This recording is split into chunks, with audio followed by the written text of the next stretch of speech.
حضرت محمد صلی اللہ علیہ وسلم ایک مدت سے تنہائی میں رہنا پسند کرنے لگے تھے۔ زیادہ تر ہیرا کی غار میں وقت گزارتے، ہفتوں گھر نہ آتے۔ ایسا لگتا تھا گویا حضور صلی اللہ علیہ وسلم کو دنیا سے نفرت ہو گئی ہے۔ حضور بچپن میں اپنے چچا ابو طالب کے پاس شام دیس میں تجارت کے لیے تشریف لے جاتے رہے۔ جوانی میں حضرت ختیجہ کی تجارت کا مال لے جاتے تھے۔ آپ سچے اور امانت دار تھے۔ کاروبار میں معاملہ اتنا صاف رکھتے تھے کہ کسی کو بھی کسی قسم کی شکایت نہ ہوتی، سب خوش رہتے۔ جو ایک بار آپ صلی اللہ علیہ وسلم سے معاملہ کر لے آپ کے اخلاق کا قائل ہو جاتا۔ صرف مکہ ہی نہیں، یمن، بصرہ، شام کے ملک میں بھی حضور جہاں جہاں تشریف لے گئے اور جن لوگوں نے آپ سے معاملہ کیا سب آپ کی تعریف کرتے۔ اکثر لوگ آپ کے ساتھ تجارت کا مال کر دیتے۔ آپ پوری امانت داری سے مال بیچتے اور پوری قیمت مالک کو دے دیتے۔ اس سے آپ کی سچائی، امانت داری، دیانت داری، اچھے اخلاق کی عام شہرت ہو گئی۔ یہ شہرت اتنی بڑھی کہ دنیا نے آپ کو امین تاجر کا لقب دیا۔ ہر جگہ آپ اسی نام سے مشہور ہو گئے۔ آپ وعدے کے اس قدر سچے تھے کہ جو وعدہ کر لیتے ہزاروں مصیبتیں اٹھانے پر بھی اسے پورا کرتے۔ آپ کی دیانت داری پر لوگوں کو اتنا بھروسہ تھا کہ نقد روپیوں کے علاوہ قیمتی چیزیں بھی آپ کے پاس امانت رکھ جاتے تھے اور جب ضرورت پڑتی لے جاتے۔ ہر چیز اپنی اصلی شکل میں ملتی۔ آپ کی اس دیانت داری اور امانت داری کی شہرت عام ہو گئی۔ حضرت ختیجہ نے بھی سنا، تجارت کے کاموں میں امتحان بھی لیا۔ آپ صلی اللہ علیہ وسلم کے اچھے اخلاق، پاک بازی، شرافت، دیانت داری و امانت داری اور شرافت کا ان پر ایسا اثر ہوا کہ خود نفیہ نام کی عورت کے ذریعے شادی کا پیغام دے دیا۔ حضرت ختیجہ بنت خویلد بہت شریف خاتون تھیں۔ ان کا خاندانی سلسلہ 5ویں پیڑھی سے حضور صلی اللہ علیہ وسلم کے خاندان سے مل جاتا ہے۔ وہ بیوہ تھیں، بہت شریف اور پاکیزہ اخلاق تھیں۔ لوگ ان کو طاہرہ کے نام سے یاد کرتے تھے۔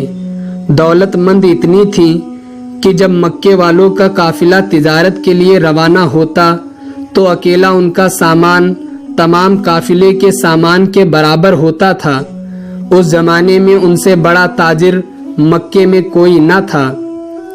جب انہوں نے نکاح کا پیغام دیا تو حضور صلی اللہ علیہ وسلم نے اپنے چچا ابو طالب سے مشورہ کر کے منظور کر لیا۔ چنانچہ نکاح ہو گیا۔ نکاح کا خطبہ ابو طالب نے پڑھا اور 500 درہم مہر قرار دیا۔ چونکہ حضرت ختیجہ مالدار تھیں، خوبصورت اور پاکیزہ اور عرب کے اونچے خاندان سے تھیں، اس لیے اکثر لوگوں نے ان سے نکاح کرنے کا ارادہ کیا تھا، پر انہوں نے تمام درخواستیں رد کر دی تھیں۔ شاید ان کا نکاح کرنے کا ارادہ تھا ہی نہیں، پر حضور صلی اللہ علیہ وسلم کی امانت و دیانت اور سچائی اور اچھے اخلاق کی شہرت سن کر ایسی نچھاور ہوئی کہ خود نکاح کا پیغام دے کر نکاح کر لیا۔ نکاح کے وقت حضور صلی اللہ علیہ وسلم کی عمر 25 سال اور حضرت ختیجہ کی عمر 40 سال تھی۔ حضرت ختیجہ سے آپ کے 2 لڑکے قاسم اور طاہر پیدا ہوئے اور بچپن ہی میں انتقال کر گئے۔ قاسم اس حد تک بڑے ہو گئے تھے کہ سواری وغیرہ پر سوار ہو سکتے تھے۔ قاسم کی وجہ سے آپ کا لقب ابو القاسم مشہور ہوا۔ حضرت ختیجہ سے آپ کی 4 صاحبزادیاں حضرت فاطمہ، حضرت زینب، حضرت رقیہ اور حضرت ام کلثوم ہوئیں۔ ان میں حضرت رقیہ سب سے بڑی تھیں۔ حضرت زینب کا نکاح ابو العاص بن ربس سے ہوا تھا۔ حضرت ام کلثوم کا نکاح حضرت عثمان غنی رضی اللہ تعالی عنہ سے ہوا تھا۔ ان کی وفات کے بعد حضرت رقیہ حضرت عثمان سے بیاہی گئیں۔ اسی وجہ سے حضرت عثمان کا لقب ذوالنورین تھا۔ حضرت فاطمہ سب سے چھوٹی تھیں۔ آپ کے چچا ابو طالب کے 3 بیٹے عقیل، جعفر اور علی تھے۔ بال بچے دار تھے، تنگی کے ساتھ وقت گزرتا تھا۔ ایک بار جب قحط پڑا اور اب طالب بڑی تنگی میں گرفتار ہو گئے تو حضور صلی اللہ علیہ وسلم اپنے چچا عباس سے فرمانے لگے کہ چچا ابو طالب تنگی کی زندگی جی رہے ہیں، ہمیں چاہیے کہ ہم ان کی مدد کریں۔ ایک لڑکے کو آپ لے آئیں اور ایک کو میں لے آؤں۔ حضرت عباس رضی اللہ تعالی عنہ نے منظور کر لیا۔ دونوں ابو طالب کی خدمت میں پہنچے اور ان سے اپنی خواہش ظاہر کی۔ ابو طالب نے کہا، عقیل کو میرے پاس رہنے دو، جعفر کو عباس لے جائے اور علی کو تم لے جاؤ۔ چنانچہ حضرت جعفر کو عباس لے گئے اور حضرت علی کو حضور صلی اللہ علیہ وسلم لے آئے اور ان کی پرورش کرنے لگے۔ حضرت ختیجہ کے ایک بھتیجے حکیم بن حجام تھے، دولت مند آدمی تھے۔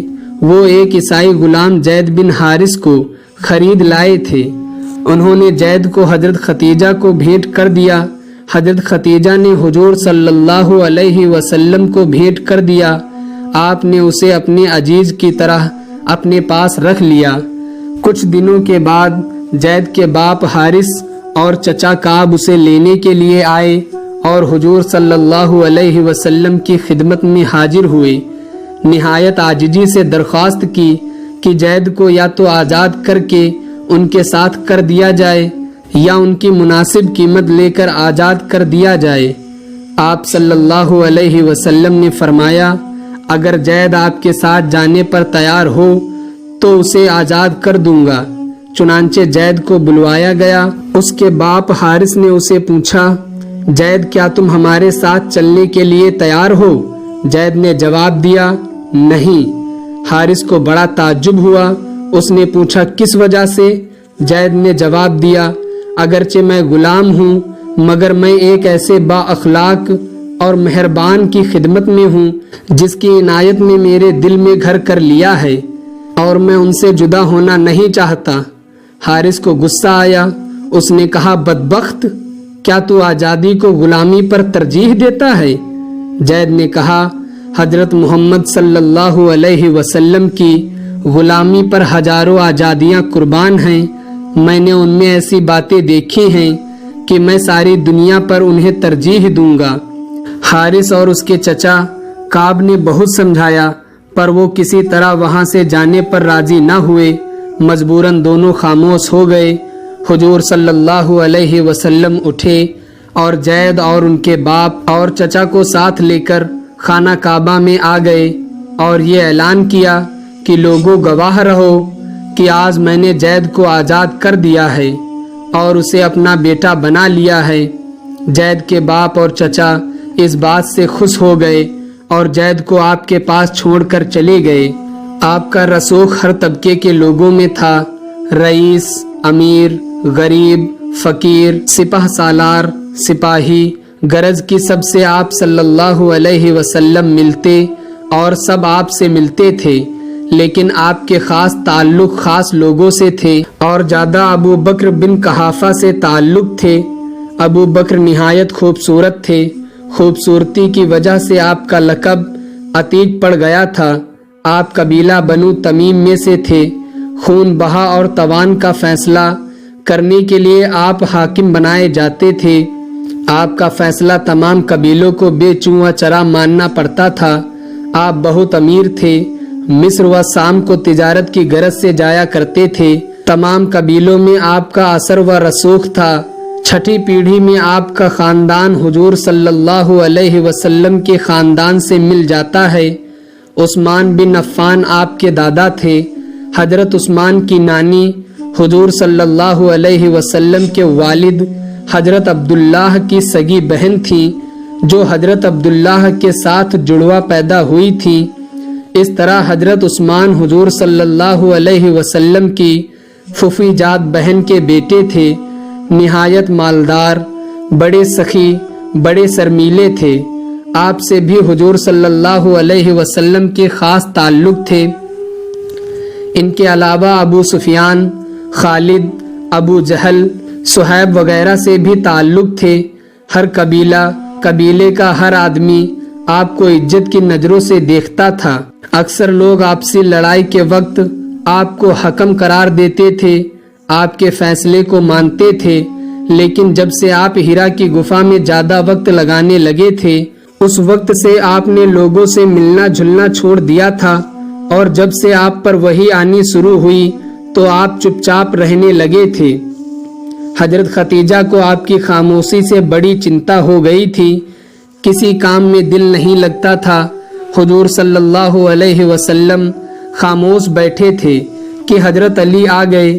حضرت علی آپ ہی کے پاس رہتے تھے، عمر میں بہت چھوٹے تھے۔ خاموش دیکھ کر انہیں کچھ کہنے کی ہمت نہ ہوئی۔ شام تک حضور بیٹھے رہے، رات کو کھانا کھا کر آرام کیا، اس کے بعد وحی آتی رہی۔ ایک دن آپ پہاڑ کے دامن میں بیٹھے ہوئے تھے کہ حضرت جبرائیل تشریف لائے اور انہوں نے وضو کیا۔ حضور صلی اللہ علیہ وسلم نے بھی اسی طرح وضو کیا جس طرح حضرت جبرائیل نے کیا تھا۔ پھر حضرت جبرائیل نے نماز پڑھی۔ اس دن سے حضور نماز پڑھنے لگے۔ آپ تنہا نماز پڑھتے تھے، نہ کوئی اس وقت تک مسلمان ہوا تھا نہ نماز پڑھتا تھا۔ پہلے تو آپ پہاڑی پر نماز پڑھتے تھے، پھر دھیرے دھیرے مکان پر بھی نماز پڑھنے لگے۔ حضرت خدیجہ، حضرت علی، زید آپ کو نماز پڑھتے حیرت سے دیکھا کرتے تھے۔ وحی کے آنے کا سلسلہ جاری رہا۔ ایک وحی میں آیا، اور جو تم کو حکم دیا گیا ہے کھول کر کہہ دو۔ آپ رب کے اس حکم کو سن کر پریشان ہو گئے۔ آپ کی پریشانی صحیح بھی تھی۔ اس وقت سبھی لوگ گمراہی میں پڑے ہوئے تھے، خاص طور پر عرب کا ہر قبیلہ اور ہر آدمی ملحد تھا۔ بت پرستی عام تھی، واحد خدا اللہ کو کوئی جانتا بھی نہ تھا۔ پھر ایسے سخت اور سرکش لوگ تھے کہ بتوں کے خلاف ایک لفظ بھی سننے کو تیار نہ تھے۔ حضور صلی اللہ علیہ وسلم سوچنے لگے کہ تبلیغ کہاں سے اور کون سے لوگوں سے شروع کیا جائے۔